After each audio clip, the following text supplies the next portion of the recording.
Bismillahirrahmanirrahim. This is me, Ismail Nishad, and today the topic which we are going to cover is Introduction to Phylogenetics, which is basically the study of evolutionary history among different species. And for this topic, you have to study chapter number 10 with title Phylogenetic Basics from your textbook. So, we have already studied sequence alignment, and we can use sequence alignment to generate the similarity and divergences among related biological sequences. And we can further use the results of sequence alignments to generate the evolutionary history of a different species by visualizing the results in the form of phylogenetic tree. So the molecular phylogenetics is a fundamental aspect of bioinformatics. Before going into the detail, just start with few basic concepts you're already familiar with. There are different theories and hypotheses to answer a very basic question, that is, where do we come from? Major ones are creationism and evolution. According to creationism, it is a religious belief that whole universe and the various forms of life they were created by God. According to the theory of evolution, plants, animals, and other living things on the earth, they have their origin in some form. It explains how living things have evolved with the passage of time. Most of the biologists they believe on the theory of evolution and present the following evidences. The first evidence is the presence of fossil record. Fossils, as you know, are the preserved remains of organisms, for example, bones, shells, skeletons, etc. And the fossil record they provide a strong snapshot of past and demonstrate progression of evolution. Second evidence is the geographical distribution of related species. Geographical distribution means the natural spread of various forms of animals and plants in different regions and localities of the earth. And geographical distribution of related species provide information about how and when species might have evolved. The third evidence which support the evolution is homologous body structures. Homologous body structure means the organs or the body parts that appear in different animals and are similar in structure and location but doesn't necessarily share the same function. For example, human arm and wings on a bird, they are homologous structures. Similarly, gorilla hands and human hands, they are homologous. Similar body structures, they also support the evolutionary history among different species. The fourth evidence is similarities in embryology. Embryology is the study of embryos, which are an early stage of development in multicellular organisms. For example, fish embryo and human embryo, they both have gills. In fish, they develop into the gills, but in humans, they disappear. Different mechanisms which are behind the process of evolution involve natural selection, mutation, sexual recombination, divergence, and convergence. Let's discuss them briefly one by one. Natural selection, it is a process through which living organisms adapt themselves to the according to that environment and change.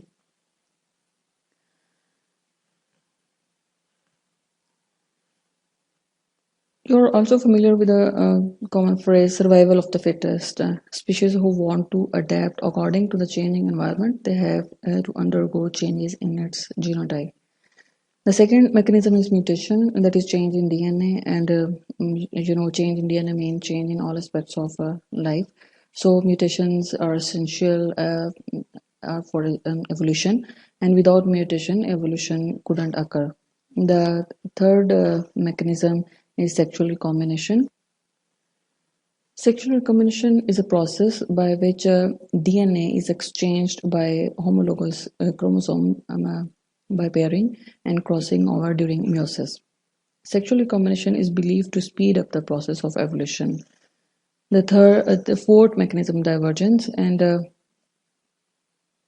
in divergence evolution, one species evolved different traits and diverged into two or more different species. For example, a cat and a tiger. Though they are different in size but have similar features, it indicates that they have shared common ancestor and evolved to become separate species.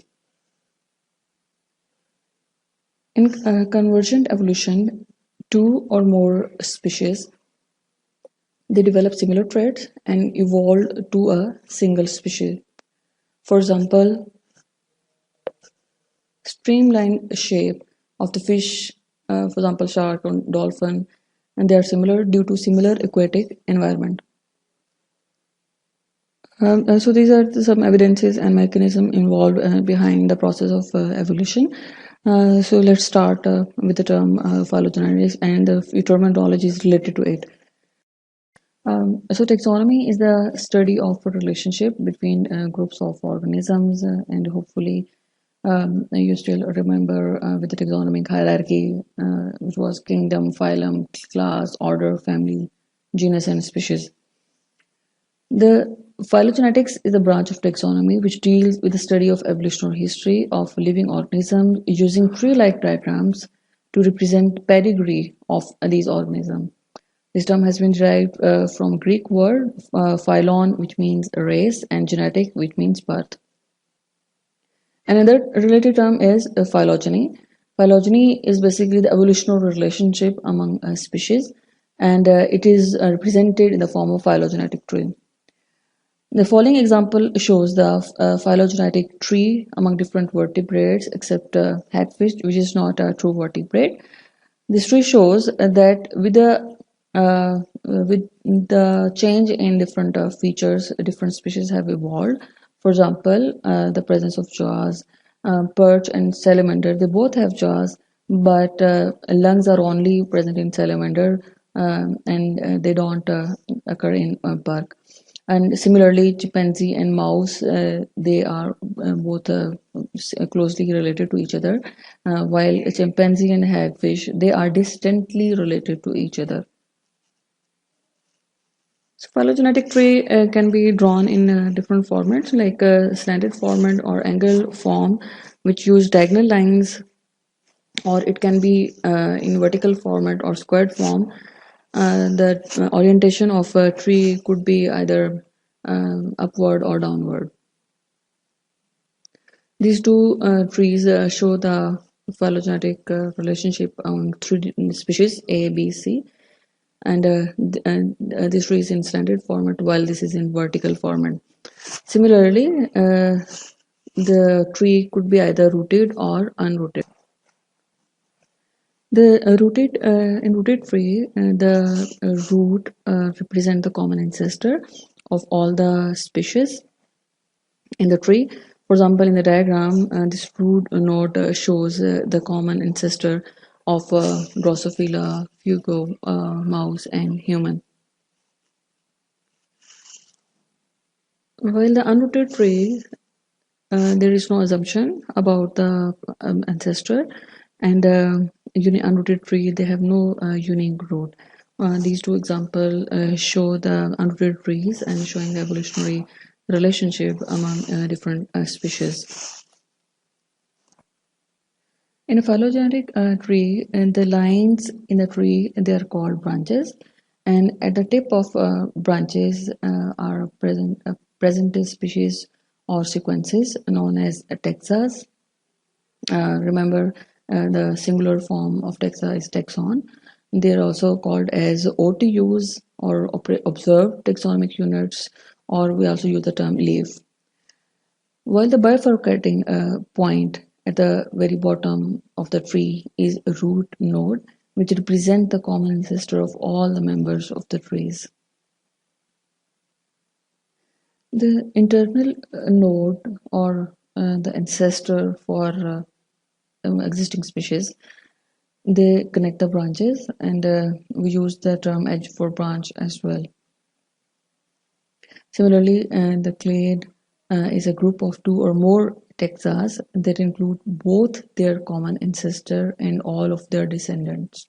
For example, mouse and human. They both belong to a common ancestor, and this node has only two descendants, mouse and human. So we can say that these two are forming a clade.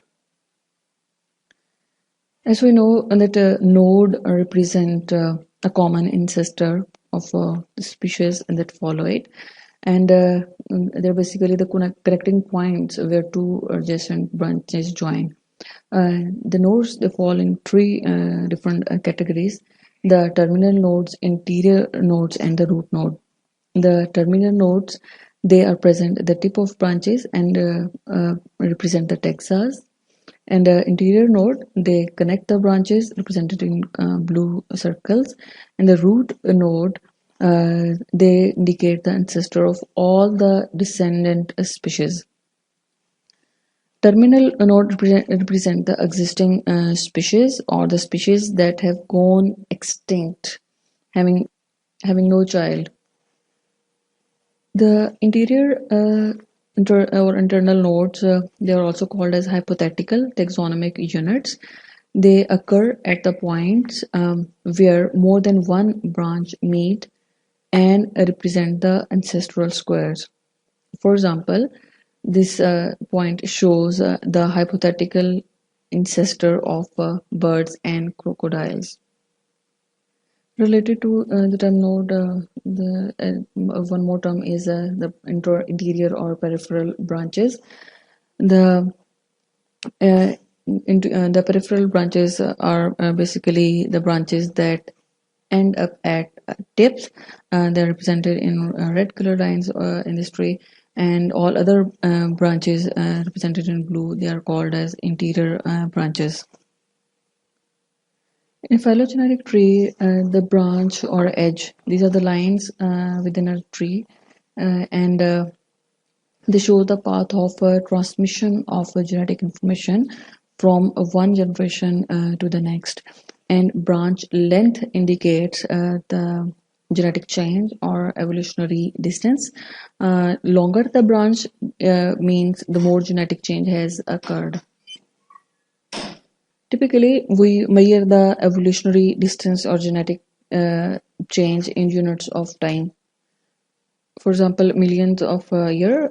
But for sequence data, it is more common to see the distances in units of substitutions per site. Branch length are typically drawn according to a scale and indicate the number of substitutions per site, as shown in figure. The branch length can be shown on the phylogenetic tree, but this method is not very common. Normally, the branch length is mentioned by a scale bar, as shown in this figure.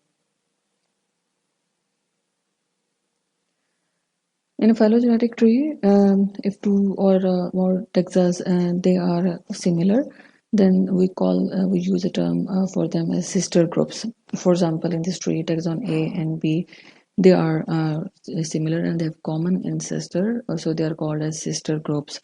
While an outgroup are the taxas least similar to others. For example, taxon C is outgroup as it is less similar to taxa A and B. While drawing a phylogenetic tree, the choice which species will go right or which species will go left, it is arbitrary, as shown in diagram that either you write pine on left side or on right side. It doesn't matter. Just their evolutionary relationship shouldn't break. So such type of trees they are called as equivalent trees. Similarly, in the third equivalent tree, uh, the clade having two descendant pine and rose has been drawn on left, while fern has been drawn on right side. And in this tree, it is the clade rose and pine they are on right side, and fern is on left side. Um, so these trees are equivalent trees with reference to each other.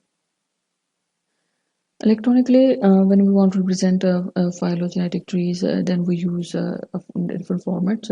One famous one is NAVIC format, and in NAVIC format, taxas are represented by Texas included in nested parentheses separated by commas. The branch length can also be mentioned after the name of Texas, separated by a colon. For example, in this tree, D and E, they are closely related, so they are written within the parentheses, separated by a comma. And similarly, B and C, they share a common ancestor, so again, they are done within parentheses, separated by a comma. B and C and A, they share a common ancestor, so we can, by using nested parentheses, we can again group them and by using and group them and separate them by a comma. And this declared A, B, C, and this declared D and E, and as they are sharing a common ancestor, so here they are written within the parentheses separated by a comma. Well, in case of unrooted tree, there are many ways to represent these trees, as we have no idea where the root is. Like in this example, A and B, they are sharing a common ancestor, so we can write them within brackets separated by a comma. And then A, B, and C, they share a common ancestor, so we will group them again. And similarly, D and E, they are sharing a common ancestor written here within parentheses separated by a comma. D and E and A, B, and C, they are collectively sharing a common ancestor. So again, by using nested parentheses, we will group them and separate them by a comma. So this is the first part of this lecture. We will continue it in our next module.